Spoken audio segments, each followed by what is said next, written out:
भारत का भूगोल, सामान्य परिचय, क्षेत्रफल। तो हम भारत के भूगोल का सामान्य परिचय देखने वाले हैं और इनके महत्वपूर्ण नोट्स हैं जो हम देखने वाले हैं। भारत एशिया महाद्वीप में अवस्थित दक्षिण एशियाई देश है। तो भारत एशिया महाद्वीप में किस दिशा में है? तो यह दक्षिण एशियाई देश है भारत। भारत दक्षिण का विस्तार है। भारत का आकृति चतुष्कोणीय है, यानी कि चार कोण वाला है, और भारत हिंद महासागर के उत्तर में अवस्थित है, यानी कि भारत हिंद महासागर के उत्तर दिशा में है। तो भारत क्या है? एशिया महाद्वीप में पाया जाता है भारत। भारत को हम जम्बू द्वीप के नाम से जानते हैं। यह दक्षिण का विस्तार है, यानी कि दक्षिण एशियाई देश है भारत। और भारत का आकृति या आकार चतुष्कोणीय है, यानी कि चार कोनों वाला है भारत। और भारत हिंद महासागर के उत्तर में स्थित है। भारत का अक्षांशीय विस्तार की दृष्टि से भारत उत्तरी गोलार्ध में है तथा देशांतरीय विस्तार की दृष्टि से पूर्वी गोलार्ध में है। तो भारत किस गोलार्ध में है? अक्षांशीय दृष्टि के अनुसार से भारत उत्तरी गोलार्ध में है और देशांतरीय विस्तार की दृष्टि से पूर्वी गोलार्ध में है। यानी हम कह सकते हैं कि भारत उत्तर और पूर्वी गोलार्ध में है।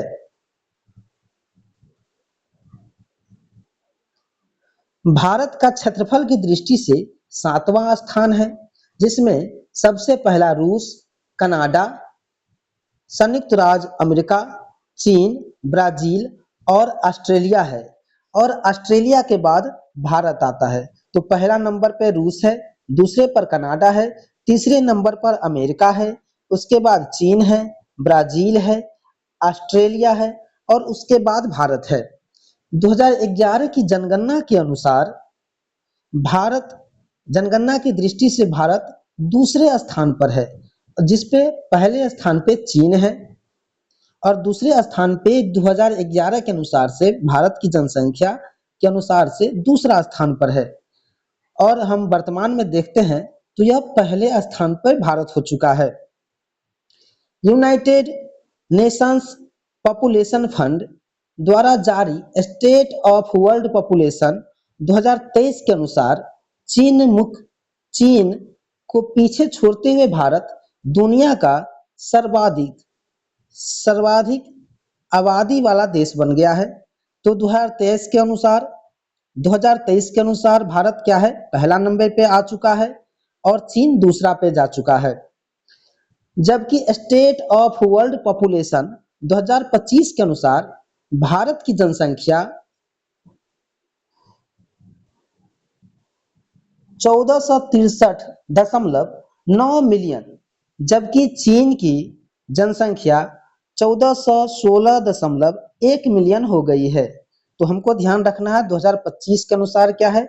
भारत की जनसंख्या कितनी है? तो 1463.9 मिलियन और चीन की कितना है? तो 1416.1 मिलियन है।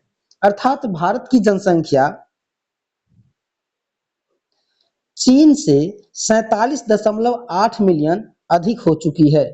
तो चीन से भारत की जनसंख्या 47.8 मिलियन अधिक हो गई है। 26 जनवरी 2020 से भारत में 28 राज्य और 8 केंद्र शासित प्रदेश हैं। नवीनतम केंद्र शासित प्रदेश दादर और नगर हवेली तथा दमन और दीव है, जिसे 2 केंद्र शासित प्रदेश दादर और नगर हवेली तथा दमन दीव को मिलाकर निर्मित किया गया है। तो 26 जनवरी 2020 के अनुसार भारत में कितने राज्य हैं? 28 राज्य हैं और 8 केंद्र शासित प्रदेश है। और नया केंद्र शासित प्रदेश जो बना है उसका नाम है दादर और नगर हवेली तथा दमन दीव। ये पहले 2 होते थे, अब एक ही है।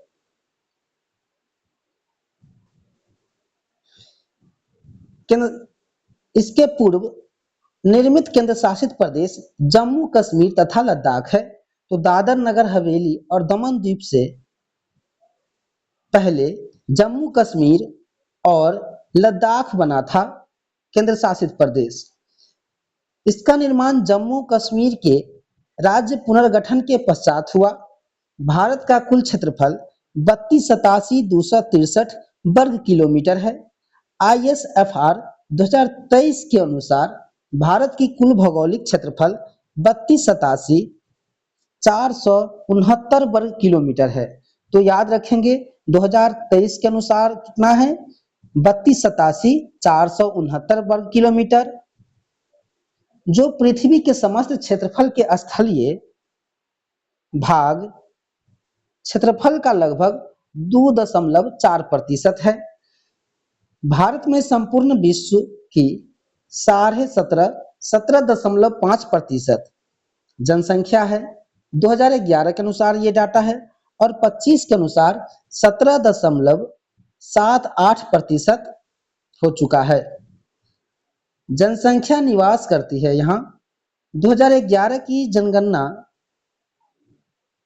के अंतिम आंकड़ों के अनुसार है, भारत की मुख्य भूमि का विस्तार उत्तर दक्षिण में 3214 किलोमीटर और पूर्व से पश्चिम में 2933 किलोमीटर है। यानी कि हम उत्तर से दक्षिण की लंबाई देखेंगे तो 3214 किलोमीटर हो जाएगा और पूर्व से पश्चिम की लंबाई देखेंगे तो 2933 किलोमीटर हो जाएगा।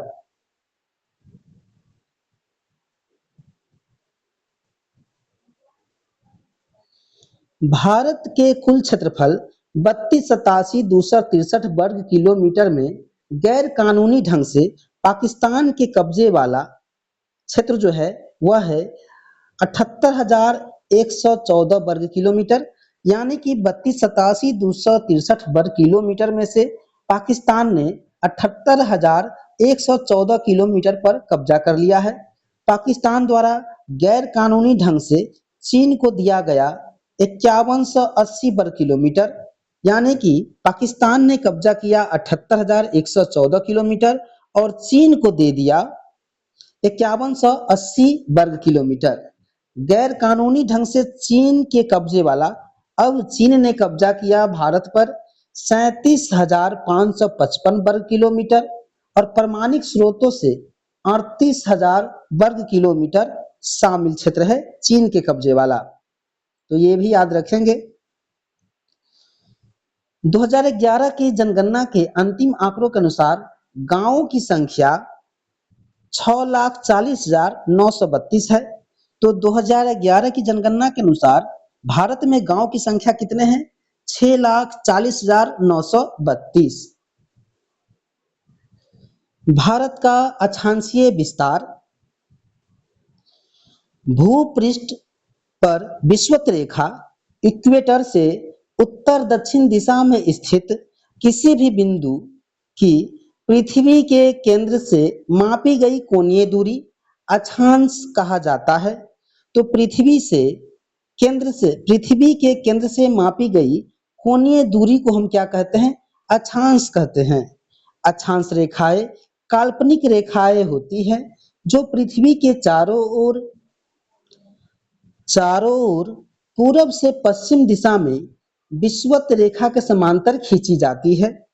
अक्षांश को अंशों, मिनटों, सेकंडों में दर्शाया जाता है।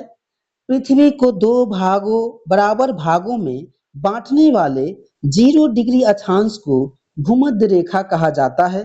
तो हमको याद रखना है कि पृथ्वी को 2 बराबर भागों में भूमध्य रेखा बांटता है जिसका अक्षांश है 0 डिग्री।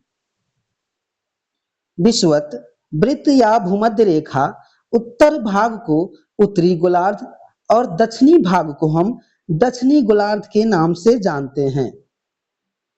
भूमध्य रेखा के उत्तर में स्थित अक्षांश रेखा को उत्तरी अक्षांश रेखा, भूमध्य रेखा के उत्तर में स्थित अक्षांश रेखा को उत्तरी अक्षांश रेखा कहते हैं और भूमध्य रेखा के दक्षिण में स्थित अक्षांश रेखा को दक्षिणी अक्षांश रेखाएं कहते हैं। यदि अक्षांश रेखाओं को 1 डिग्री के अंतराल पर खींचा जाए तो ग्लोब पर उत्तरी गोलार्ध में 89 अक्षांश रेखाएं 90 डिग्री नॉर्थ उत्तरी ध्रुव बिंदु के रूप में है। तो हमको ध्यान रखना है, अक्षांश रेखा को 1 डिग्री अंतराल पर खींचा जाता है। तो उत्तरी गोलार्ध में 89 अक्षांश रेखाएं होती है, जो कि 90 डिग्री उत्तरी ध्रुव बिंदु के रूप में है, तथा दक्षिणी गोलार्ध में 90 डिग्री साउथ दक्षिण ध्रुव के रूप में है। इस प्रकार विषुवत वृत्त को लेकर अक्षांश रेखाओं की कुल संख्या 179 होगी, यानी कि 89 प्लस 1, इन सबको जोड़कर 179 होगी। तो 1 डिग्री के अंतराल पे जब खींचा जाए तो कितनी अक्षांश रेखाएं होगी? 179। किन्हीं दो समांतर रेखाओं के मध्य की दूरी लगभग 111 किलोमीटर है। तो याद रखना है कि किन्हीं दो समांतर रेखाओं के मध्य की दूरी कितना है? 111 किलोमीटर। भूपृष्ठ पर उत्तरी ध्रुव एवं दक्षिणी ध्रुव को मिलाने वाली काल्पनिक रेखा जो पृथ्वी को 2 बराबर भागों में बांटती है को हम प्रधान यामोत्तर रेखा कहते हैं। तो हम उत्तरी ध्रुव और दक्षिणी ध्रुव को मिलाने वाली रेखा जो कि काल्पनिक रेखा है, जो पृथ्वी को 2 भागों में बांटती है, उसे हम प्रधान यामोत्तर रेखा के नाम से जानते हैं। प्रधान यामोत्तर रेखा को हम 0 डिग्री देशांतर भी कहते हैं, और यह 0 डिग्री देशांतर लंदन के ग्रीनविच से गुजरती है।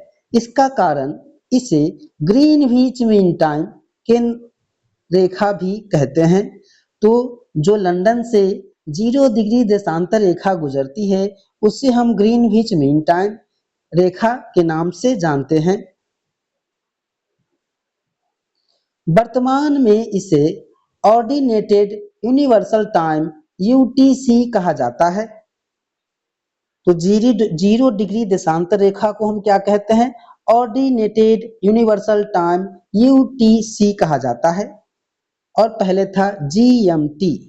प्रधान यामोत्तर के पूर्व एवं पश्चिम में उत्तरी ध्रुव एवं दक्षिणी ध्रुव को मिलाने वाली काल्पनिक रेखा को देशांतर रेखा कहा जाता है। तो याद रखना है, प्रधान यामोत्तर के पूर्व एवं पश्चिम में उत्तरी ध्रुव एवं दक्षिणी ध्रुव को मिलाने वाली काल्पनिक रेखा को हम देशांतर रेखा कहते हैं। देशांतर रेखाएं समांतर नहीं होती।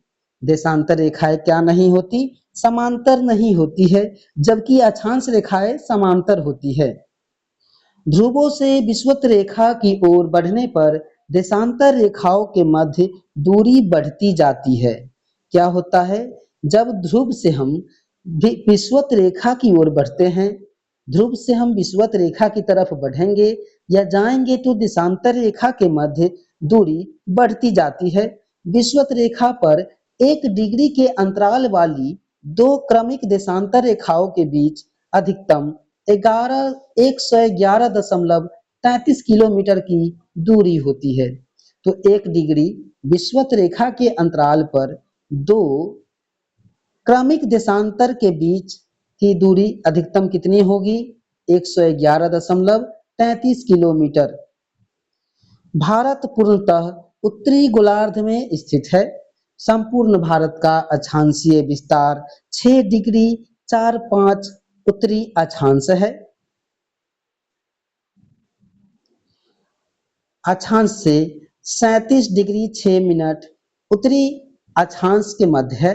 तो संपूर्ण भारत उत्तरी गोलार्ध में है, और यह 0 डिग्री 6-5 उत्तरी अक्षांश से 37 डिग्री 6 उत्तरी अक्षांश के बीच स्थित है। इसकी मुख्य भूमि 8 डिग्री 4 मिनट उत्तरी अक्षांश से 37 डिग्री 6 मिनट उत्तरी अक्षांश है, एवं 68 डिग्री 7 मिनट पूर्वी देशांतर से 97 डिग्री 25 पूर्वी देशांतर के मध्य फैली हुई है। तो हमको याद रखना है कि अक्षांशीय विस्तार क्या है भारत का? 6 डिग्री 4-5 उत्तरी अक्षांश से 37 डिग्री 6 उत्तरी अक्षांश। और मुख्य भूमिका है, यानी कि हम इसे ले लेंगे। मुख्य भूमिका मतलब हुआ कि हम इसे कन्याकुमारी या तमिलनाडु से ले सकते हैं। तो इसका जो उत्तरी अक्षांश है जो 37 डिग्री 6 मिनट उत्तरी अक्षांश तक है, और देशांतर रेखा 68 डिग्री 7 पूर्वी देशांतर से 97 डिग्री 25 पूर्वी देशांतर के मध्य फैली है। ISFR 2023 के अनुसार संपूर्ण भारत का अक्षांशीय विस्तार 6 डिग्री उत्तरी अक्षांश से 37 डिग्री 5 उत्तरी अक्षांश के मध्य है। इसकी मुख्य भूमि 8 डिग्री 5 मिनट उत्तरी अक्षांश से 37 डिग्री 5 उत्तरी अक्षांश है एवं 68 डिग्री 10 पूर्वी देशांतर से 97 डिग्री 30 पूर्वी देशांतर के मध्य इस विस्तृत है। उष्णकटिबंधीय क्षेत्र का विस्तार 23 डिग्री 30 मिनट उत्तरी एवं दक्षिणी अक्षांशों के मध्य है। तो उष्णकटिबंधीय क्षेत्र कहाँ है? 23 डिग्री 30 मिनट उत्तरी अक्षांश एवं दक्षिणी अक्षांशों के मध्य है। भारत का विस्तार उष्ण एवं उपोष्ण दोनों कटिबंधों में है। तो पूछा जाएगा कि भारत किस कटिबंध में है, तो उष्ण और उपोष्ण दोनों कटिबंध में है भारत।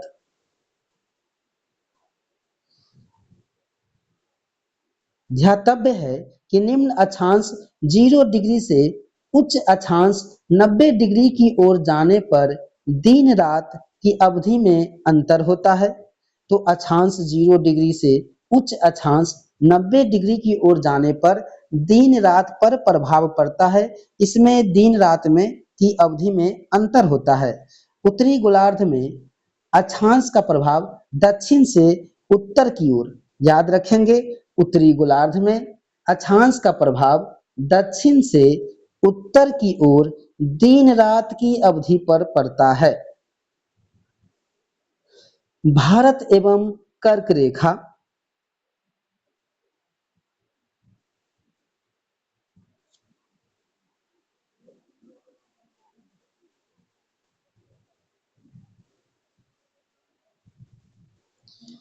विषुवत रेखा के उत्तर में स्थित 23 डिग्री 30 उत्तरी अक्षांश को कर्क रेखा कहा जाता है। तो कर्क रेखा किसे कहते हैं? 23 डिग्री 30 उत्तरी अक्षांश को हम कर्क रेखा के नाम से जानते हैं। कर्क रेखा भारत के लगभग मध्य से गुजरती है, यानी कि कर्क रेखा भारत को दो भागों में काटती है या तो बांटती है। कर्क रेखा भारत के 8 राज्य से होकर गुजरती है, जिसमें गुजरात, राजस्थान, मध्य प्रदेश, छत्तीसगढ़, झारखंड, पश्चिम बंगाल, त्रिपुरा, मिजोरम है। सूर्य के उत्तरायण होने के बाद उत्तरी गोलार्ध में दिनों की अवधि बढ़ती जाती है। तो सूर्य के उत्तरायण होने के बाद उत्तरी गोलार्ध में दिन की अवधि क्या होती है? बढ़ती है। सूर्य के उत्तरायण के बाद उत्तरी गोलार्ध में दिनों की अवधि बढ़ती है या घटती है? तो हम लिखेंगे कि दिनों की अवधि उत्तरी गोलार्ध में बढ़ती है। 21 जून एवं इसके निकट तिथि को हम सूर्य उत्तरायण की स्थिति या सर्वोच्च बिंदु कर्क रेखा पर होता है।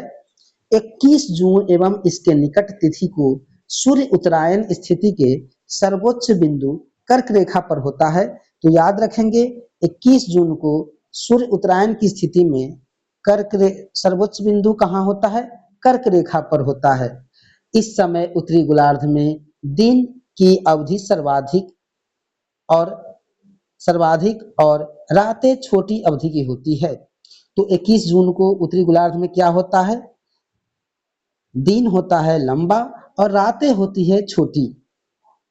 तथा दक्षिणी गोलार्ध में इसके विपरीत होता है। तो दक्षिणी गोलार्ध में क्या होता है? यहाँ दक्षिणी गोलार्ध में दिन छोटा हो जाएगा और रात बड़ी हो जाएगी। माही नदी कर्क रेखा को 2 बार पार करती है या तो काटती है। तो याद रखेंगे कर्क रेखा को 2 बार कौन काटती है या पार करती है? माही नदी।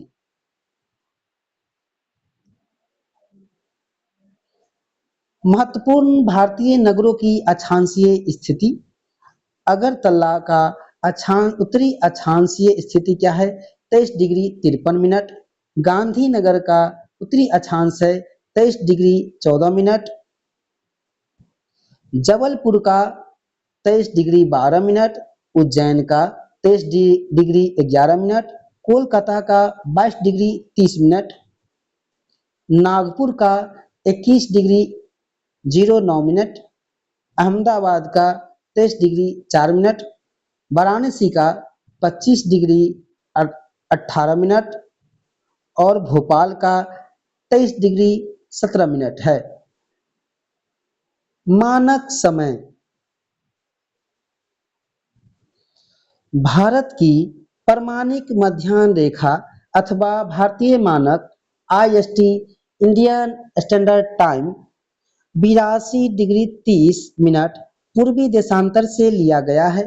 तो भारत का समय मानक रेखा कहाँ से लिया गया है?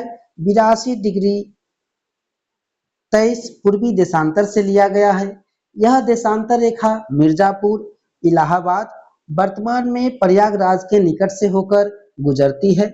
भारतीय मानक समय इंडियन स्टैंडर्ड टाइम ग्रीनविच मध्य समय यानी कि GMT से 5.5 घंटा आगे है, यानी कि 5 घंटा 30 मिनट। ग्रीनविच टाइम से भारत का समय 5 घंटा 30 मिनट आगे है, यानी कि पूरब में है। टाइम जोन्स का आधार 15 डिग्री देशांतर 1 घंटा, जिससे 24 टाइम जोन्स बनते हैं, जो दिन के 24 घंटे पृथ्वी के घूर्णन का प्रतिनिधित्व करता है। अधिकांश टाइम जोन्स का आधार कोऑर्डिनेटेड यूनिवर्सल टाइम UTC से प्रायः 15 डिग्री या 1 घंटा, जबकि कई देशों में यह 7 degree 30 by 11 degree 15 30 by 45 minute वहां के कानून या सरकारी निर्णय से तय होता है। जैसे भारत में UTC से 30 मिनट 7 डिग्री 30 के गुणांक के आधार पर कानून द्वारा तय किया गया है। भारत के बृहद देशांतरीय विस्तार के कारण गुजरात के पश्चिमी छोर, अरुणाचल प्रदेश के पूर्वी छोर के बीच स्थानीय समय लगभग 2 घंटे का अंतर पाया जाता है, अर्थात अरुणाचल प्रदेश और गुजरात के बीच की दूरी में 2 घंटे का अंतर पाया जाता है। अतः प्रशासनिक एवं अन्य कारणों में कठिनाई से बचने हेतु 82 डिग्री 30 मिनट पूर्वी यामोत्तर या देशांतर रेखा को भारत का मानक यामोत्तर चुना गया है। तो भारत का यामोत्तर रेखा या समय रेखा कौन सा है? 82 डिग्री 30 पूर्व यामोत्तर देशांतर रेखा है। ये देख सकते हैं यहाँ कि 82 डिग्री 30 पूर्वी देशांतर रेखा है, जो भारत को यहाँ मिर्जापुर है मिलती है, और यह 5 राज्य से गुजरता है। कितने राज्य से गुजरता है? यह 5 राज्य से गुजरता है देशांतर रेखा। तो देख लेते हैं यहाँ किन किन राज्य से गुजरता है। तो देखिए यहाँ पर, देखिए पहला उत्तर प्रदेश से गुजरता है, दूसरा छत्तीसगढ़ से गुजरता है, मध्य प्रदेश से गुजरता है। देखिए यहाँ पर मध्य प्रदेश से टच करते जा रहा है। तो उत्तर प्रदेश, मध्य प्रदेश, छत्तीसगढ़ और उड़ीसा से गुजरता है, और आंध्र प्रदेश से। तो ये 5 राज्य से होकर गुजरता है भारतीय समय रेखा।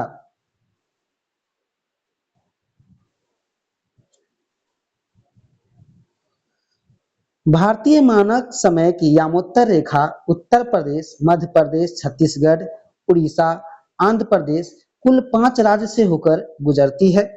प्रधान यामोत्तर 0 डिग्री पूरब से पश्चिम दोनों ओर 180 डिग्री तक देशांतर रेखाएं होती है। कुल मिलाकर देशांतर रेखाओं की संख्या 360 1 डिग्री के अंतराल तक होती है।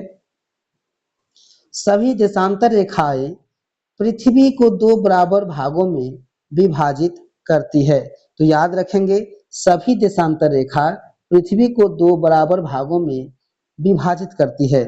दो विपरीत देशांतर रेखाएं मिलकर वृत्त बनाती है। याद रखेंगे, दो विपरीत देशांतर रेखा मिलकर क्या बनाती है? वृत्त बनाती है।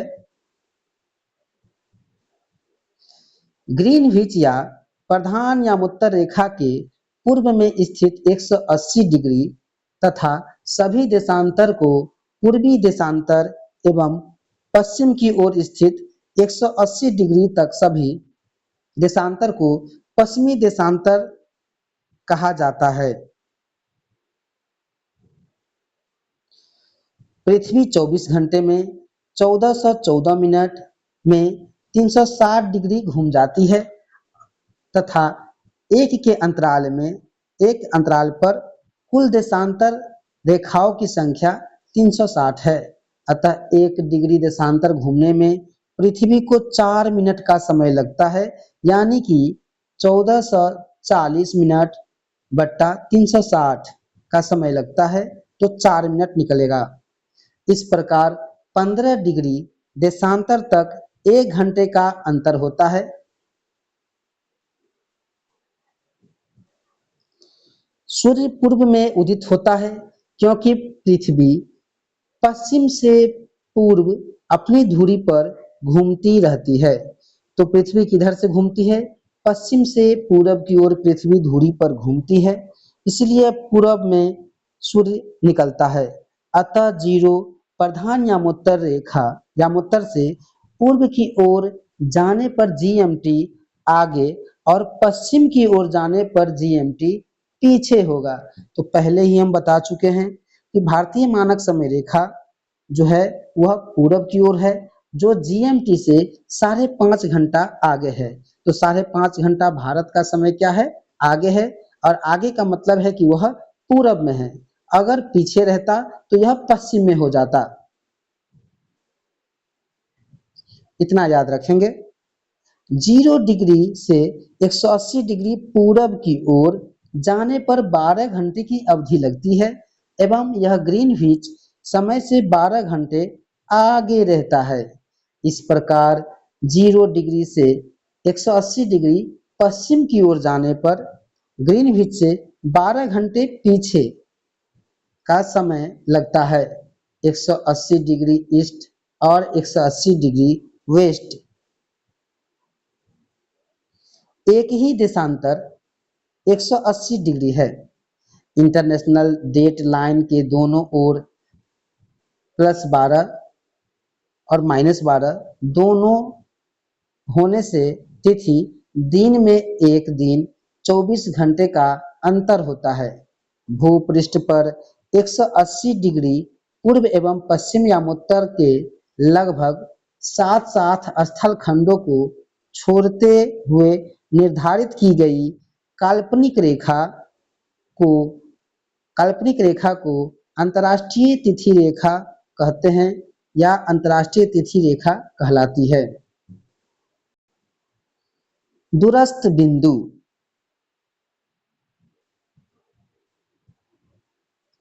इकतीस अक्टूबर 2019 से भारत में सर्वाधिक पूर्वी राज्य अरुणाचल प्रदेश। तो सर्वाधिक पूर्वी राज्य कौन सा है? अरुणाचल प्रदेश।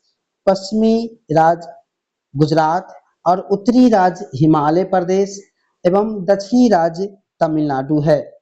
तो हम पूर्वी राज्य में अरुणाचल प्रदेश को लेंगे और पश्चिमी सबसे सर्वाधिक पश्चिमी राज्य गुजरात और उत्तरी राज्य हिमाचल प्रदेश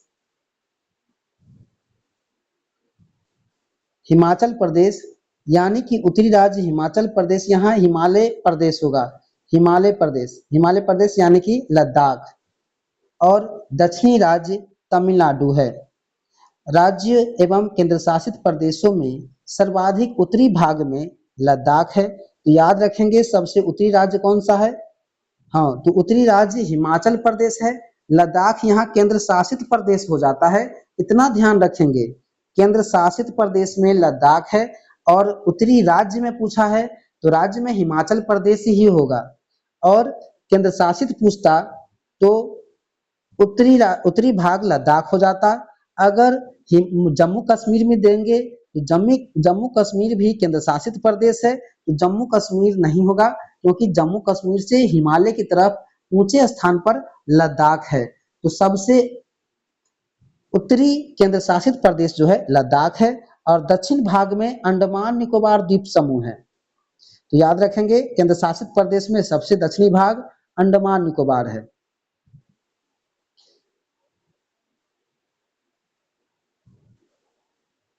भारत के इतने बृहद क्षेत्रफल के 4 सुदूरस्थ बिंदु इस प्रकार है।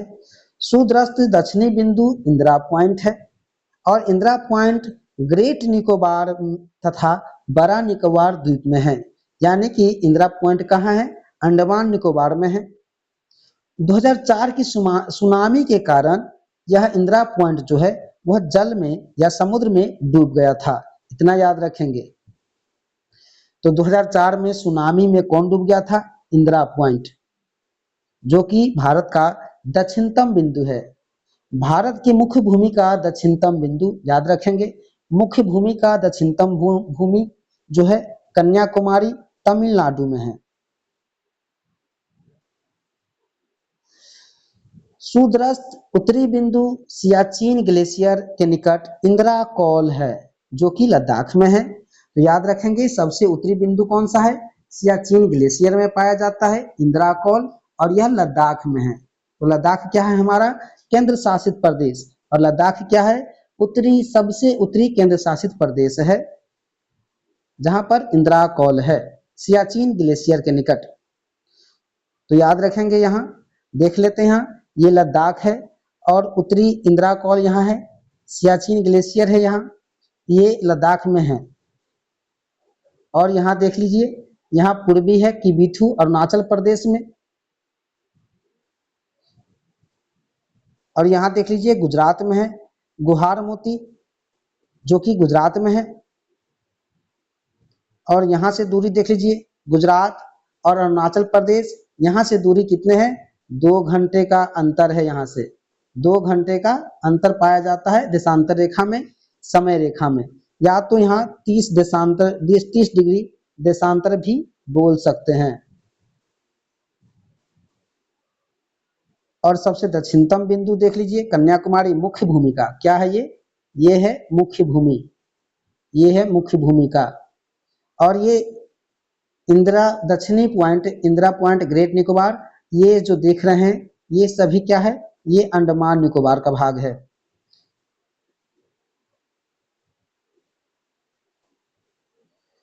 सुदूरस्थ पश्चिमी बिंदु गुहार मोती गुजरात में, तथा सुदूरस्थ पूर्वी बिंदु किबिथु टाउन अरुणाचल प्रदेश में है। डोंग भारत का सबसे पूर्वी गांव है। याद रखेंगे, डोंग भारत का, डोंग क्या है? भारत का सबसे पूर्वी गांव, जो कि भारत चीन म्यांमार के मिलन के निकट बिंदु है। याद रखेंगे, भारत चीन म्यांमार के मिलन निकट बिंदु कौन सा है? डोंग, जो कि भारत का सबसे पूर्वी गांव है। यह अरुणाचल प्रदेश के अंजाव जिले में स्थित है। तो डोंग कहाँ है? अंजाव जिले में, और यह है अरुणाचल प्रदेश में डोंग। डोंग को भारत को उगते सूरज की भूमि कहते हैं। याद रखेंगे, क्या है यहाँ याद रखेंगे, डोंग को क्या कहते हैं? उगते सूरज की भूमि। तमिलनाडु राज्य में अवस्थित कन्याकुमारी भारत के मुख्य भूमि पर स्थित दक्षिणतम स्थल है। Kanyakumari cap of Comorin Bharat का वह स्थान है जहां बंगाल की खाड़ी, अरब सागर और हिंद महासागर मिलते हैं। तो कन्याकुमारी क्या है? जहां पर बंगाल की खाड़ी, अरब सागर और हिंद महासागर मिलते हैं, उसे हम केप ऑफ केमोरिन या कन्याकुमारी कहते हैं। सीमावर्ती देश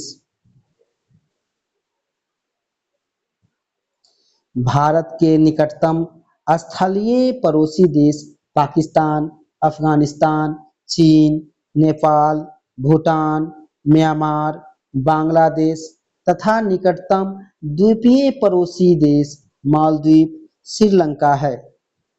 देशों की सीमाएं प्राकृतिक, मानव निर्मित दोनों प्रकार की है। तो भारत की सीमा कैसी है? प्राकृतिक एवं मानव निर्मित दोनों प्रकार की है। भारत का स्थलीय सीमा उत्तर में चीन, नेपाल, तो उत्तर में स्थलीय सीमा किसकी है भारत का? चीन और नेपाल की। उत्तर पश्चिम में, तो उत्तर पश्चिम में किसकी सीमा है? तो उत्तर पश्चिम में याद रखेंगे अफगानिस्तान। और पश्चिम में किसकी सीमा है? तो पश्चिम में है पाकिस्तान। पूरब में किसकी सीमा है? बांग्लादेश, म्यांमार की सीमा है। तथा उत्तर पूरब में क्या है? भूटान की सीमा है। और पश्चिम में पाकिस्तान, और उत्तर पश्चिम में अफगानिस्तान, उत्तर में चीन तथा पूरब में बांग्लादेश के साथ भारत की सीमाएं कृत्रिम एवं मानव निर्मित है।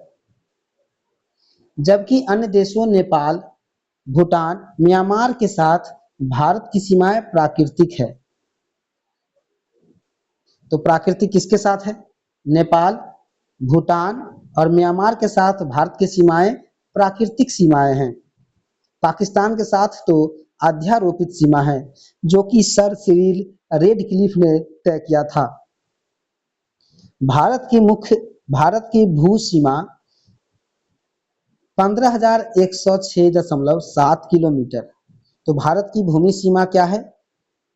15,106.7 किलोमीटर। और द्वीप सहित यानी कि अंडमान निकोबार और लक्षद्वीप लगाकर 7516.6 किलोमीटर तक है, जो कि वर्तमान में क्या हो गया है? 11,098.81 किलोमीटर है। पड़ोसी देशों के साथ भू सीमाओं की लंबाई निम्नलिखित है।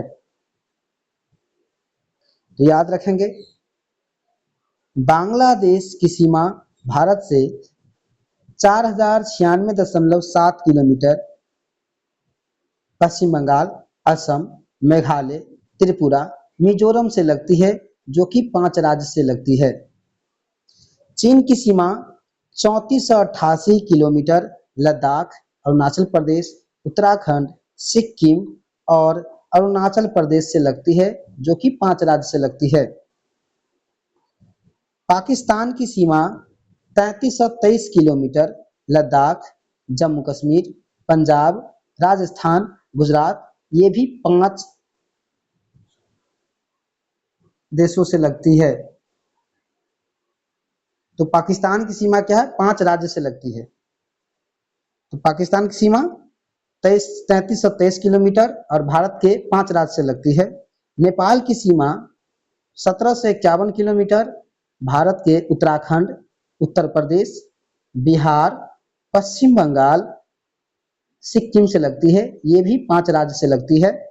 म्यांमार की सीमा 1643 किलोमीटर, अरुणाचल प्रदेश, नागालैंड, मणिपुर, मिजोरम 4 राज्य से लगती है। भूटान की सीमा 699 किलोमीटर, सिक्किम, पश्चिम बंगाल, असम, अरुणाचल प्रदेश 4 राज्य से लगती है। अफगानिस्तान की कुल सीमा 106 किलोमीटर लद्दाख से लगती है, जिसका टोटल 15,106.7 किलोमीटर सीमा है। स्थलीय सीमा, कैसी सीमा? स्थलीय सीमा है ये। भारत की सबसे लंबी स्थलीय सीमा बांग्लादेश, सबसे लंबी स्थलीय सीमा क्या है? बांग्लादेश के साथ लगती है। जबकि सबसे छोटी स्थलीय सीमा अफगानिस्तान से लगती है। तो याद रखेंगे, सबसे बड़ी सीमा क्या है? देखिए, सबसे छोटी सीमा, तो सबसे छोटी सीमा क्या है? ये।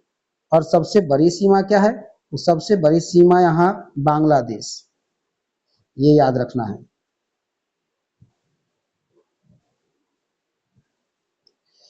भारत बांग्लादेश के साथ सबसे लंबी सीमा पश्चिम बंगाल राज्य में लगाती है। तो भारत बांग्लादेश के साथ सबसे लंबी सीमा किस राज्य में लगती है? पश्चिम बंगाल में। जबकि भारत म्यांमार के साथ सबसे लंबी सीमा अरुणाचल प्रदेश राज्य की है। तो बांग्लादेश किसके राज्य से लगती है लंबी सीमा? पश्चिम बंगाल। और म्यांमार की लंबी सीमा किससे लगती है भारत से? अरुणाचल प्रदेश से। याद रखेंगे। लद्दाख की सीमा पाकिस्तान, अफगानिस्तान, चीन तीन देशों से लगती है। उत्तराखंड की सीमा चीन और नेपाल दो देशों से लगती है। पश्चिम बंगाल की सीमा बांग्लादेश, नेपाल, भूटान तीन देशों से लगती है। सिक्किम की सीमा नेपाल, चीन, भूटान तीन देशों से लगती है। असम की सीमा बांग्लादेश, भूटान दो देशों से लगती है। अरुणाचल प्रदेश की सीमा चीन, म्यांमार, भूटान तीन देशों से लगती है। और मिजोरम की सीमा दो देशों से लगती है, बांग्लादेश और म्यांमार से। उत्तर में हिमालय, दक्षिण पूर्व में बंगाल की खाड़ी, दक्षिण में हिंद महासागर और दक्षिण पश्चिम में अरब सागर भारत की प्राकृतिक सीमाएं निर्धारित करती है। याद रखेंगे, उत्तर में हिमालय, दक्षिण पूर्व में बंगाल की खाड़ी और दक्षिण में हिंद महासागर, दक्षिण पश्चिम में अरब सागर प्राकृतिक सीमाएं निर्धारित करती है। भारत पाकिस्तान की सीमा जो है अध्यारोपित सीमा है, जो कि मैं पहले ही बता चुका हूं। अध्यारोपित सीमा ऐसी सीमा होती है जो किसी बाह्य शक्ति द्वारा आरोपित की जाती है। मैंने बताया है कि सर सिरिल रेडक्लिफ ने इसे 1947 में लागू किया था। तो वर्ष 1947 में भारत पाकिस्तान अलग होने के समय ब्रिटिश सरकार ने अध्यारोपित सीमा को साझा किया और इसे निर्धारण करने वाले थे रेडक्लिफ। इसका पूरा नाम सर सिरिल रेडक्लिफ के नाम से रेडक्लिफ रेखा रखा गया। रेखा का प्रस्ताव सर सिरिल रेडक्लिफ द्वारा किया गया, जो कि पाकिस्तान और भारत के बीच है। और भारत और चीन के बीच अगर देखा जाए, उत्तर पूर्वी खंड में मैकमोहन रेखा है, जो कि भारत और चीन को अलग करती है। मैकमोहन रेखा का निर्धारण 1914 में सर हेनरी मैकमोहन के द्वारा किया गया था। अफगानिस्तान भारत के बीच डुरंड रेखा है, जो भारत और अफगानिस्तान को अलग करती है। इसका निर्धारण 1893 में कर्नल मॉर्टिमर डुरंड ने किया था। समुद्र पार भारत का सर्वाधिक निकटतम देश श्रीलंका है। तो सर्वाधिक निकटतम देश कौन सा है? श्रीलंका, जो पाक जलमंडल के और पाक की खाड़ी और मन्नार की खाड़ी से भारतीय मुख्य भूमि तमिलनाडु से पृथक होता है। तो श्रीलंका क्या है? भारत का समुद्री पार, भारत का सर्वाधिक निकटतम देश है, जो जिसे पाक जल डमरू मध्य और पाक की खाड़ी और मन्नार की खाड़ी द्वारा तमिलनाडु राज्य को अलग करती है। पाक जल डमरू मध्य बंगाल की खाड़ी को पाक की खाड़ी से जोड़ता है। याद रखेंगे, बंगाल की खाड़ी और पाक की खाड़ी को कौन जोड़ता है? पाक जलमंडल मध्य। इसकी चौड़ाई 64 से 137 किलोमीटर है। तो बंगाल की खाड़ी और पाक की खाड़ी को जोड़ता है पाक जल डमरू मध्य, जिसकी चौड़ाई कितना है? 64 से 137 किलोमीटर। और नामकरण रॉबर्ट पाक के द्वारा हुआ था। रॉबर्ट पाक के द्वारा ही पाक जल डमरू मध्य नाम रखा गया है। भारत म्यांमार के मध्य हिमालय की उत्तरी पूर्वी पर्वत श्रेणियां आराकान योमा नागा पटकाई स्थलीय सीमा बनाती है। त्रिपुरा राज्य उत्तर, पश्चिम एवं दक्षिण में तीन तरफ से बांग्लादेश से घिरा हुआ है। याद रखेंगे, तीन तरफ से बांग्लादेश से घिरा राज्य कौन सा है? त्रिपुरा। इसके तीन तरफ अंतर्राष्ट्रीय सीमा है। लद्दाख, सिक्किम के भी तीनों ओर अंतर्राष्ट्रीय सीमा है। तो लद्दाख, सिक्किम के और भी तीनों ओर अंतर्राष्ट्रीय सीमा है। भारत की ओर से भारत बांग्लादेश की सीमा Paschim Bangal 2216.7 kilometre, Assam 263 kilometre, Meghalaya 443 kilometre, Tripura 856 kilometre, Mizoram 318 kilometre होकर गुजरती है। Arunachal Pradesh 520 kilometre, Nagaland 215 kilometre, Manipur 398 kilometre, Mizoram 510 kilometre ऐसे राज्य हैं जिसकी सीमाएं म्यांमार के साथ स्पर्श करती है। भूटान के साथ सर्वाधिक सीमा असम की है 267 किलोमीटर। इसके पश्चात अरुणाचल प्रदेश 217 किलोमीटर, पश्चिम बंगाल 183 किलोमीटर एवं सिक्किम 32 किलोमीटर सीमा को स्पर्श करती है।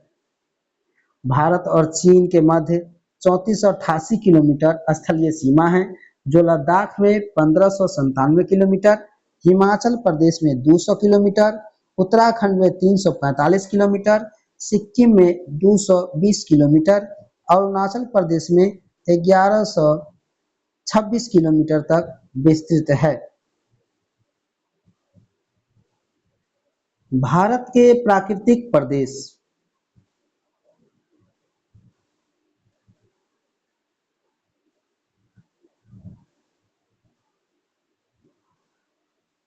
पूरा चुंबकत्व अध्ययन की वह शाखा है जो चट्टानों, अवसादों के निर्माण के समय संरक्षित गुणों का अध्ययन करती है।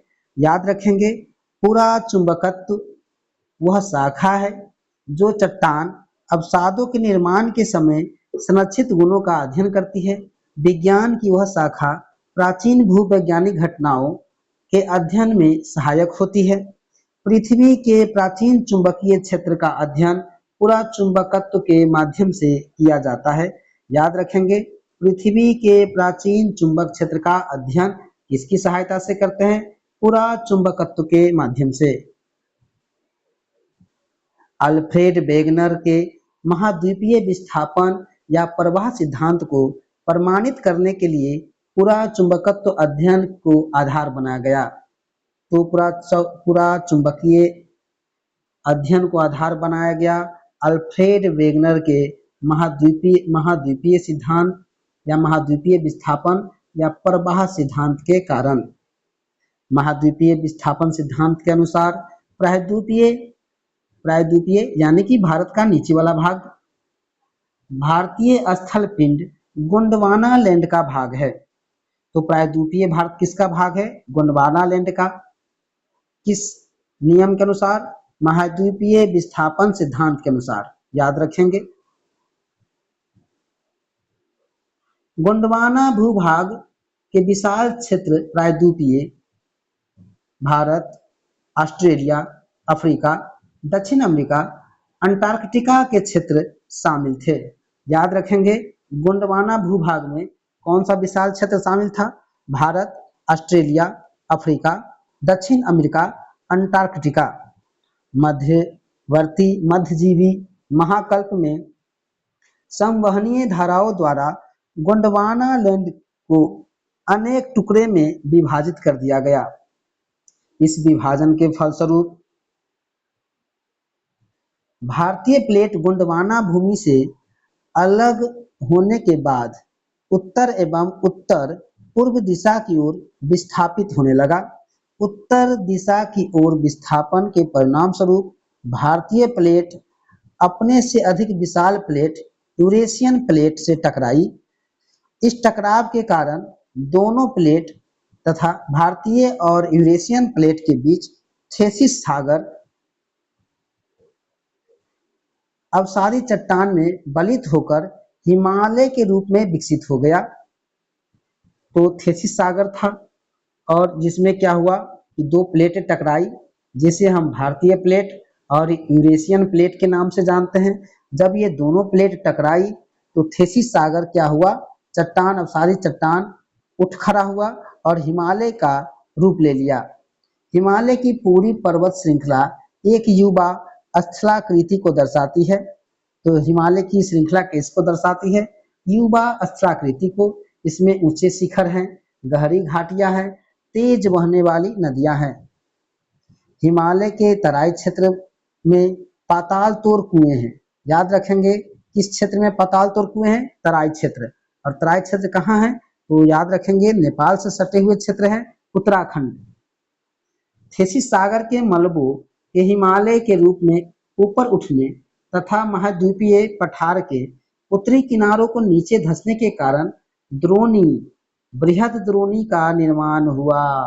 याद रखेंगे बृहद द्रोणी का निर्माण कैसे हुआ? प्रायद्वीपीय पठार के उत्तरी किनारे के नीचे धंसने के कारण बृहद द्रोणी का निर्माण हुआ। समय के साथ साथ बेसिन उत्तर के पर्वतों एवं प्रायद्वीपीय पठारों से बहने वाली नदियों के अवसादी निक्षेप द्वारा धीरे धीरे भर गया। तो समय के साथ यह बेसिन यानी कि बृहद द्रोणी जो है उत्तर के पर्वतों प्रायद्वीपीय पठारों से बहने वाली नदियों के कारण अवसादी निक्षेपों द्वारा धीरे धीरे क्या हुआ? भर गया। इस प्रकार जलोढ़ निक्षेपों से निर्मित एक विस्तृत समतल भूभाग भारत के उत्तरी मैदान के रूप में विकसित हो गया। भूगर्भीय रूप से महाद्वीपीय पठार पृथ्वी की सतह का प्राचीनतम भाग है। याद रखेंगे पृथ्वी भूगर्भीय रूप से भारत की प्राचीनतम भाग क्या है? प्रायद्वीपीय पठार यानी कि गोंडवाना लैंड का भाग जो है प्राचीनतम भाग है।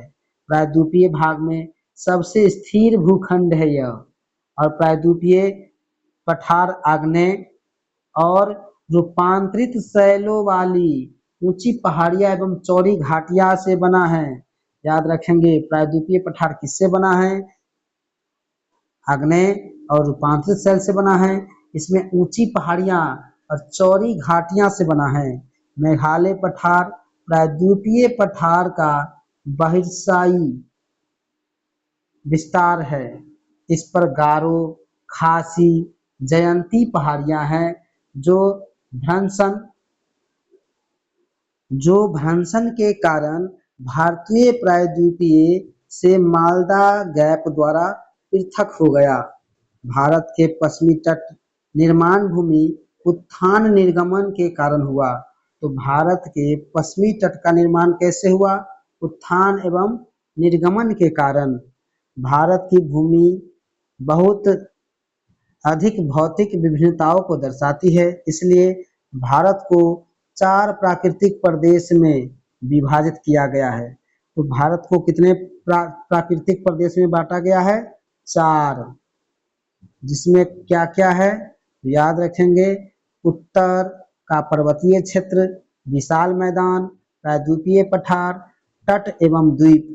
एनसीईआरटी के अनुसार से 6 भौतिक प्रदेश में बांटा गया है, जिसमें हिमालय प्रदेश, उत्तरी मैदान, प्रायद्वीपीय पठार, भारतीय रेगिस्तान, तटीय मैदान और द्वीप समूह शामिल है। तो याद रखेंगे 4 प्राकृतिक प्रदेश के अनुसार से 4 है और भौतिक प्रदेश के अनुसार से 6। कितना है? 6 है।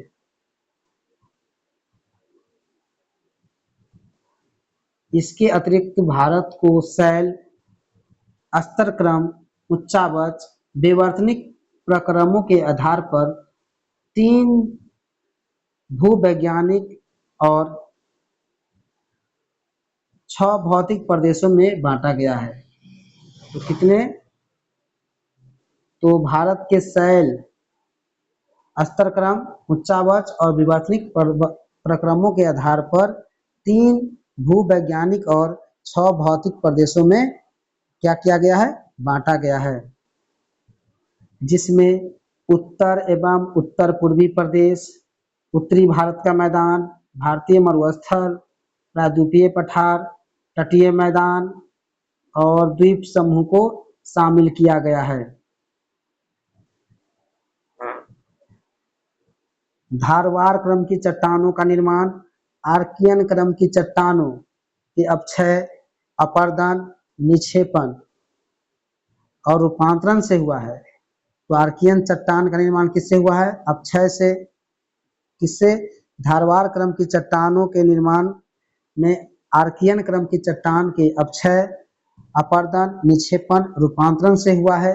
ये शिलाएं अत्यधिक धात्विक, क्या है, अत्यधिक धात्विक, जिसमें सोना, लोहा, मैग्नीज, अभ्रक, कोबाल्ट, क्रोमियम, टंगस्टन, तांबा, सीसा खनिज प्राप्त होते हैं। तो किसमें प्राप्त होते हैं ये सभी धारवाड़ में प्राप्त होते हैं। तो धारवाड़ में पूछा जाएगा क्या प्राप्त होते हैं, कौन से खनिज, तो अत्यधिक धात्विक खनिज होते हैं जिसमें सोना, लोहा, मैग्नीज, अभ्रक, कोबाल्ट, क्रोमियम, तांबा, टंगस्टन, सीसा, ये धारवाड़ क्रम की चट्टानों से मिलती है, जो कि आर्कियन क्रम की चट्टान के अपक्षय, अपरदन, निक्षेपण और रूपांतरण से हुआ है निर्माण। कुरप्पा क्रम की चट्टानों का निर्माण धारवाड़ क्रम की चट्टानों से हुआ है। तो कुरप्पा की निर्माण किससे हुआ है, धारवाड़ से। किसका निर्माण, कुरप्पा का निर्माण। जिसमें विंध्यन क्रम की चट्टानों का निर्माण कुरप्पा क्रम की चट्टान से हुआ है। विंध्यन क्रम की चट्टानों का निर्माण किससे हुआ, कुरप्पा क्रम की चट्टान से, जिसमें क्या होते हैं, चूने का पत्थर, बलुआ पत्थर, चीनी मिट्टी प्राप्त होती है। तो किसमें, कुरप्पा क्रम की चट्टानों से बना है विंध्यन क्रम, जिसमें विंध्यन क्रम में पाया जाता है चूना पत्थर, बलुआ पत्थर और चीनी मिट्टी। विंध्यन क्रम की चट्टानों में काफी समय के बाद गोंडवाना क्रम की चट्टानों का निर्माण हुआ। तो विंध्यन क्रम की चट्टान से किसका निर्माण हुआ, गोंडवाना का। भारत का अधिकांश कोयला गोंडवाना क्षेत्र से ही प्राप्त होता है। तो गोंडवाना से क्या प्राप्त होता है, कोयला, याद रखेंगे। इस क्षेत्र में कोयला मध्यम श्रेणी का होता है। यहाँ सर्वाधिक बिटुमिनस कोयले की प्राप्ति होती है। तो मध्यम श्रेणी का कोयला कौन सा है, बिटुमिनस, और इसमें सल्फर की मात्रा कम होती है। तो बिटुमिनस में क्या होता है, सल्फर की मात्रा कम होती है।